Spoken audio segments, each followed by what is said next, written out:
এই অসহায় ছাগলটি মা হতে চলেছিল, কিন্তু সে কোথাও এমন একটা জায়গা খুঁজে পাচ্ছিল না যেখানে নিরাপদে তার বাচ্চাগুলোর জন্ম দিতে পারে।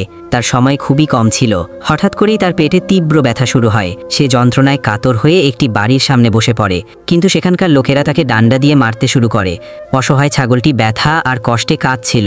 বাধ্য হয়ে সে গ্রাম ছেড়ে দেয় এবং এমন এক জায়গার উদ্দেশ্যে রওনা হয় যেখানে কোনো মানুষ থাকে না, শুধু ভয়ঙ্কর সব বন্যজন্তু থাকে। ছাগলটি উঁচু পাহাড়ের চূড়ায় একটি ছোট্ট ঘর বানায়। সেখানেই সে জন্ম দেয় ছোট ছোট বাচ্চাদের, কিন্তু সন্তান জন্ম দেওয়ার পর সে খুবই দুর্বল হয়ে পড়ে।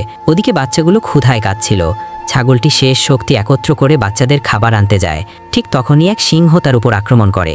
ওদিকে মা যখন ফিরে আসে না, ক্ষুধায় কাতর ছোট ছোট ছানাগুলো মাকে খুঁজতে বের হয়। শেষমেশ তারা মায়ের মৃতদেহ খুঁজে পায়।